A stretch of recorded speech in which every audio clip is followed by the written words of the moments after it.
very kindly.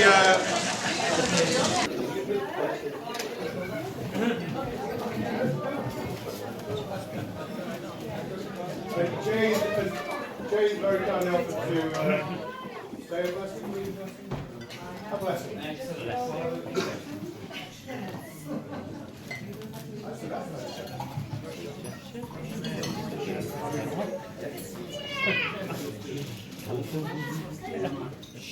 I have no microphone, but my voice carries, as Nina will tell you. This is for Nina and Stephen, and wishing them the very best of happiness throughout their life, which I know they will have. So, excuse me. Okay. Nina and Steve, may your mornings bring joy and your evenings bring peace. May your troubles grow few as your blessings increase. May the saddest day of your future be no worse than the happiest day of your past. May your hands be forever clasped in friendship, and your heart's joy forever in love. Your lives are very special. God has touched you in many ways. May his blessings rest upon you and fill all your coming days. With love.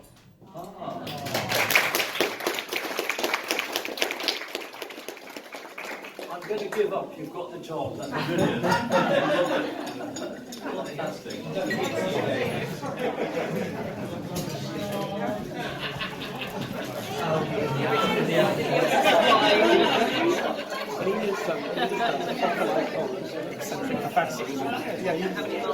Light on both of their colourful pasts.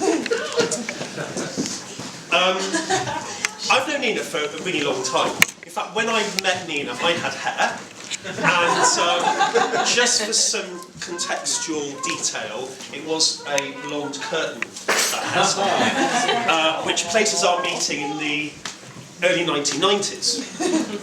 How we met was quite interesting. So we'd both been to university in different places. Nina was in Leicester, and I was in Bristol, and we both decided to leave our courses and start a course in Bristol.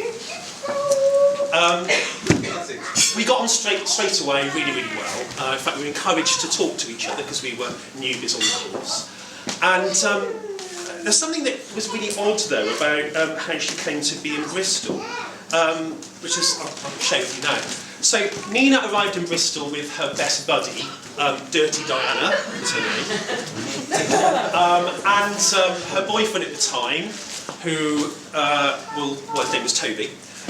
But what was really interesting was how she managed to get her best friend and her boyfriend to leave the course in Leicester and come to Bristol. She managed to convince them that their courses were also rubbish, and she should leave them and come to Bristol with her. This was Nina's first big PR success. Convince her entourage that their courses were shit and that Bristol was the best option. Sorry, children, don't say that. I'm a teacher, I can tell you this is a really bad word.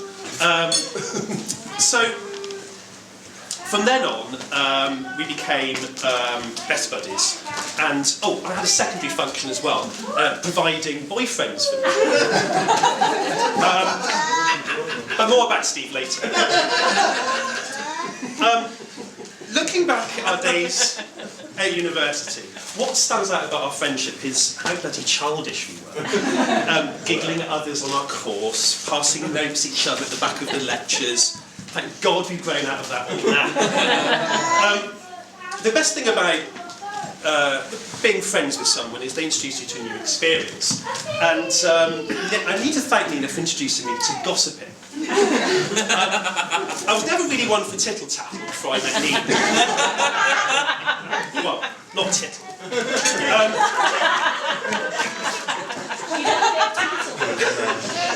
But we even had our favourite gossiping cafe in Bristol, we called Gossip Headquarters, where we used to go and talk about all the people we knew in relation to everything. So for that, Nina, I thank you for introducing me to scurrilous gossip. I'll skip the boyfriends that Nina's had over the years. Not that she didn't have any good taste in men. Do you remember that guy in Lakota, Nina? What was his name? He was hot. Anyway, what was it?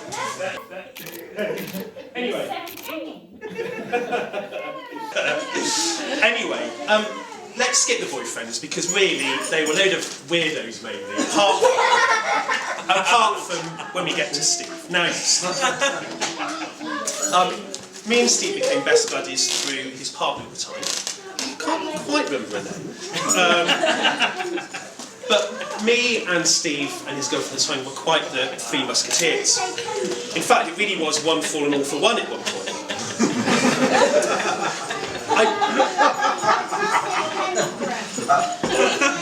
Giggling at the back. I do must say to Nina at the time, this is quite important, because I thought Steve might be a possible love interest for Nina, and I did say to her, don't you think Steve's quite hot? I mean,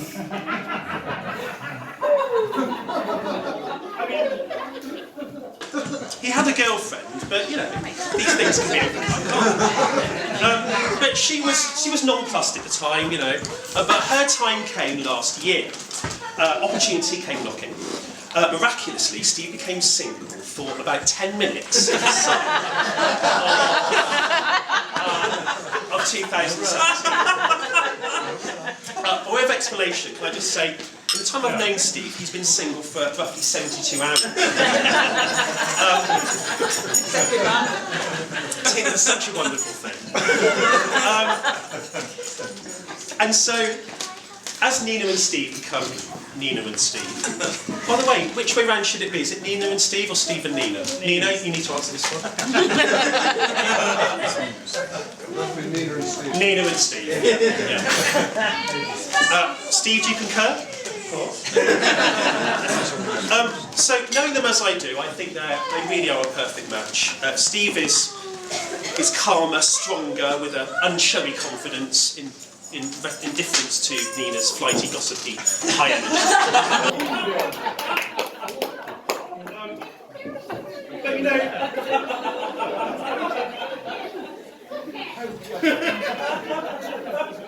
you know, how cutting. But you know, I really admire Steve's unshowy confidence. I do think, you know, there's a little bit of Steve in all of us.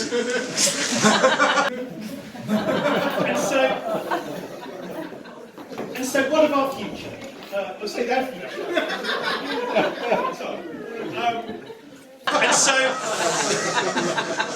And so what of our future? Let's say their future. So as long as Steve can tolerate watching what I call as TV for the Jeremy Kyle generation, I know they've got a great future ahead of them. I think their relationship, as they say, has legs. Don't worry, you don't have to run anywhere. Because wherever you go, Steve will be there with a sedan show, I'm sure. So, here's to two amazing friends, amazing people. It's a real privilege to be here today. And I'd like you to join me with raising a toast to Nina and Steve.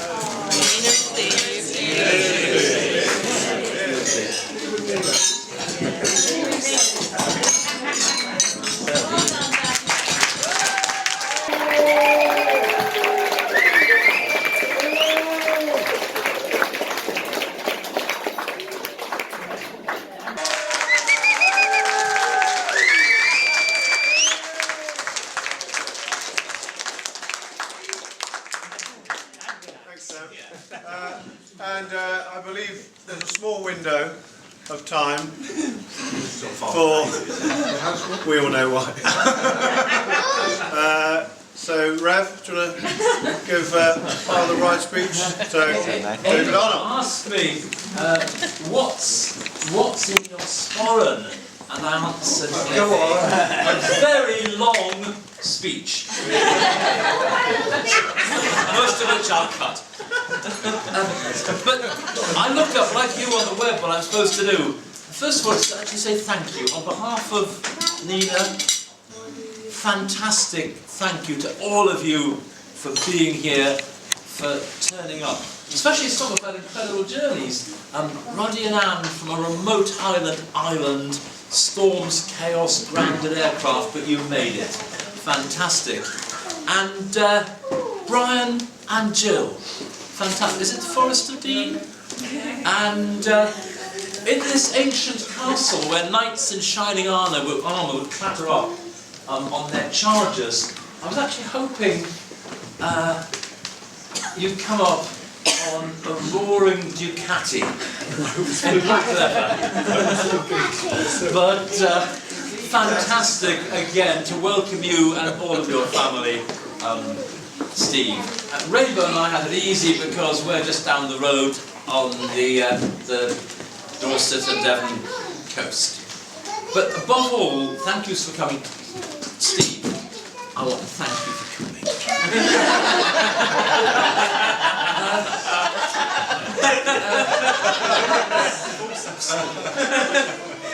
Nina spent part of her formative years living next door to a church, and plenty of time to witness great wedding disasters. Typical Bridgie wedding, no groom. And the best man and the groom had been arrested on the eve of the wedding for going out on a burglary spree, presumably to try and raise the bar bill for the day after. That did get into the papers. So, Steve, thank you for turning up. But more than that, not just for turning up today, seriously, for the way you've turned up and been there constantly to love and support Nina as your love groom. And that has been tremendous.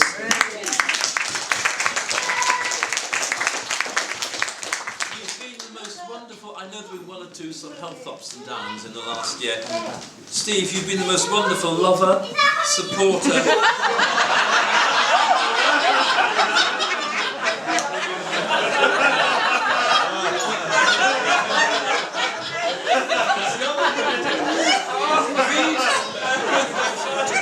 Read the Oxford English Dictionary on the definition of love. It's included.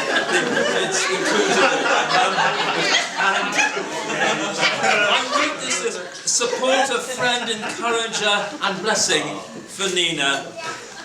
And like you said in those vows, the ones you'd written yourselves so movingly, and in the liturgy, for let me reverse them. For worse, for better, for poorer. Sorry about Brexit. For richer, in sickness and in health. So I pray, I know you will have, in the true sense, good health and wholeness, because that comes from the heart, the spirit and the mind, and you've both got it and you give it to each other. Can't guarantee the prosperity in the current circumstances. The old Tudor wedding prayers here in a Tudor hall, which aren't in the new prayer books, called marriage a fortress and a castle. May your marriage be unto you, as the old words say, a tower of strength. What a wonderful place to wish that. Yes, strong protection surrounding the beloved, a defence in life's inevitable challenges and tough times. Well, I better hurry up. You've promised to love and to cherish. Love can be passionate, a flame of fire. I know you love candles and flames. Not all flames, I mean real flames. But also, love is the quiet warmth of caring and sharing tenderly for the other. And once again, Stephen, thank you for being there for Nina. And we'd love to welcome both you and Sophie into our family. And it's been really wonderful. And can I also pay tribute to the fantastic bridesmaids. I think I meant to do a toast in just a moment. Bridesmaids, where are you? Sophie, playing hooky, and the two fantastic pages, Rupert and Sam.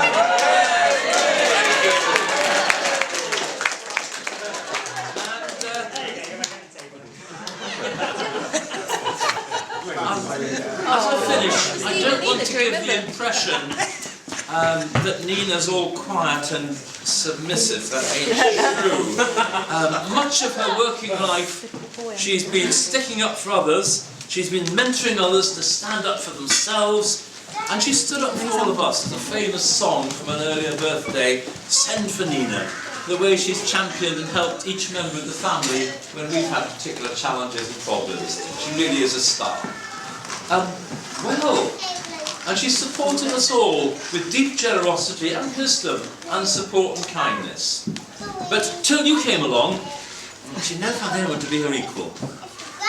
And now she has. And you stand side by side, arm in arm, eyeball to eyeball. John Donne, Tudor poet. Their eye-beams did entwine. Isn't that a lovely description of love and meeting? Their eye-beams in this Tudor building. Well, here's one typical Nina event. I've censored all the rest. Just to let you know what you've let yourself in for. A typical Nina event to remind you of the metal. For the teachers, that's M-E-T-T-L-E. The metal she's made of. It means quality, virtue, and strength. Said of human beings when they face challenges with great character and courage. It was winter. Rainbow and I had been offered an old beach hut in February in the middle of Bodmin Moor. They rented out to impecunious clergy for holidays, and Nina and Adam were with us, just a little, about the age Rupert is now. And we've been having this holiday for a few days, pretty big, like miles from anywhere. And Nina said, "I'm bored." Age 3, age 4, I'm bored. I'm always full of good ideas. So I said, well, you can play it. This is a bit sexist, so I apologise. I said, you can play it Milkmaids. Well, because my brother's a farm. We had a wonderful holiday with Chris on the farm, and the cows and the pigs and all the creatures and the sheep. And there's all this wild moor. We were miles from anywhere, with animals on it all around. It's just wild Bodmin Moor. I haven't got a bucket. I said, here's a bucket. Here's me and Rainbow trying to have some quality time together. Here's a bucket. So,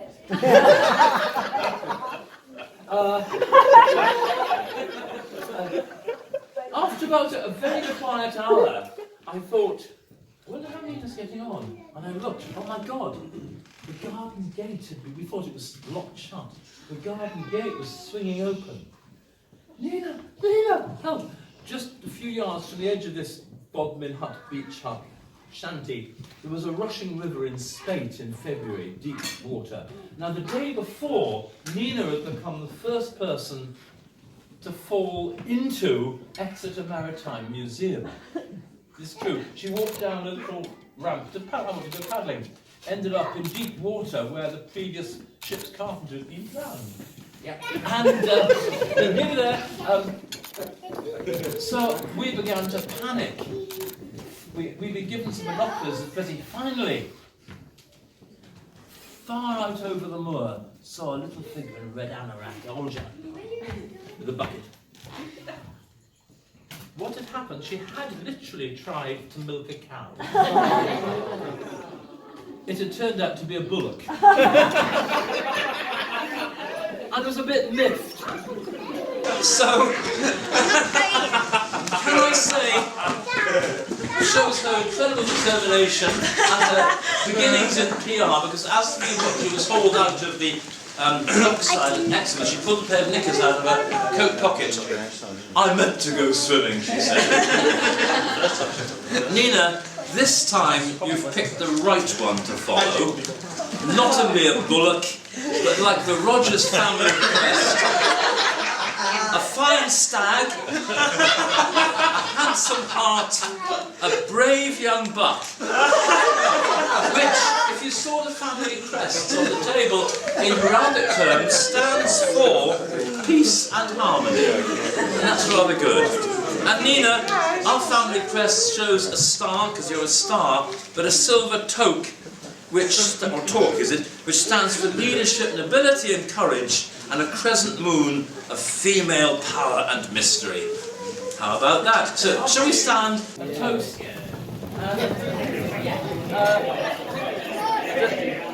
Bridesmaids and pages and bride and groom. And bride and groom.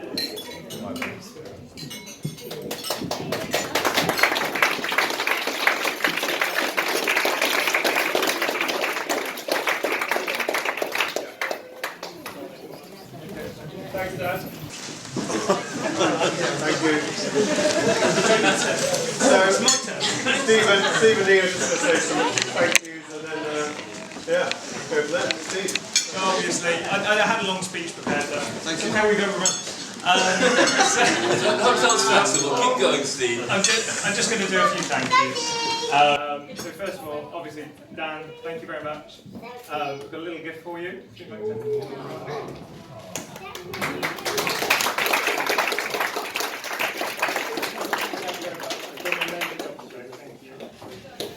So, Rupert. Rupert, present. We can hold it for you.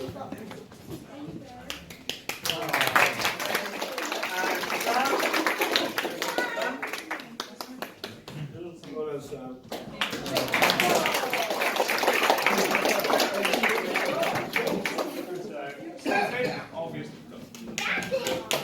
useful bridesmaids today. All four of you have done an exceptional job today.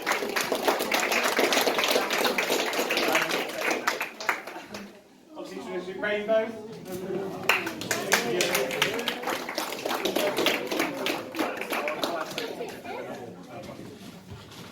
Sophie, just come back a sec. I've got a delivery job for you because you just give this to my mother.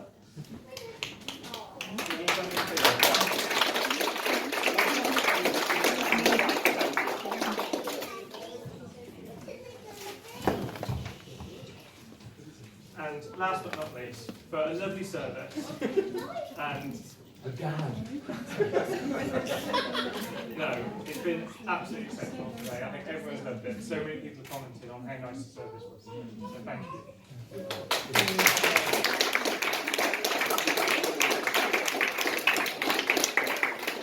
And obviously, some closing words. Please, Nina, stand. But as you do, can I just do a toast? My wonderful wife.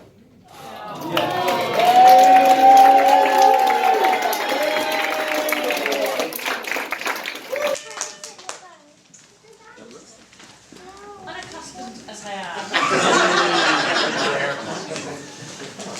I genuinely, for once, was going to shut up and not say anything, but I had a few glasses of wine, and then I just thought of some cheap gags, and I couldn't help myself.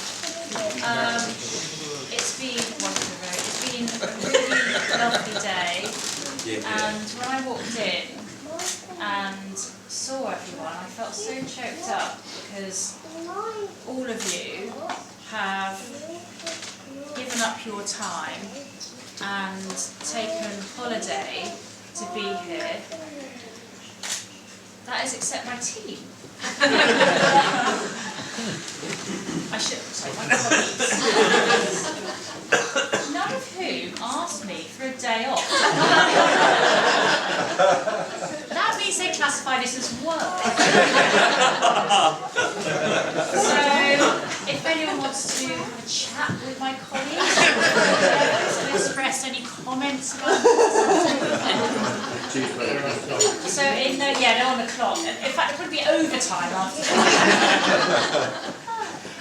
So in no particular order, thank you everyone. I want to particularly thank my new in-laws, Jill and Brian.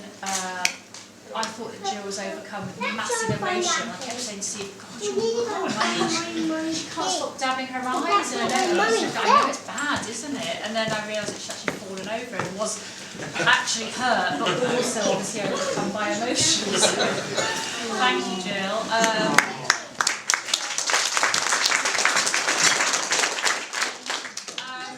To people that I told the photographer were my Bristol friend, the gays basically. To my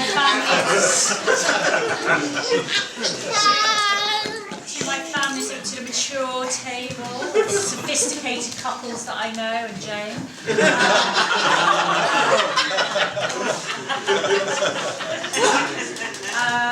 And then, so just to all of you, we really appreciate you being here, and I know I got a bit choked up earlier, but this means that I never ever thought this day would happen, and I just wanted to take a moment to say a particular welcome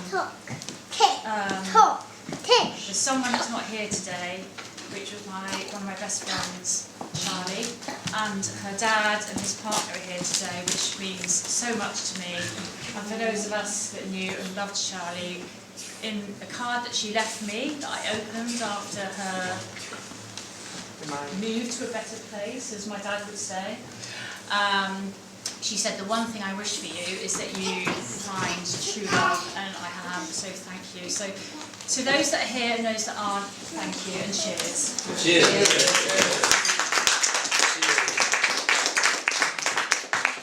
Everyone is free to, I think there's coffee coming, and then we're back here at 6 for sex, drug and rock and roll.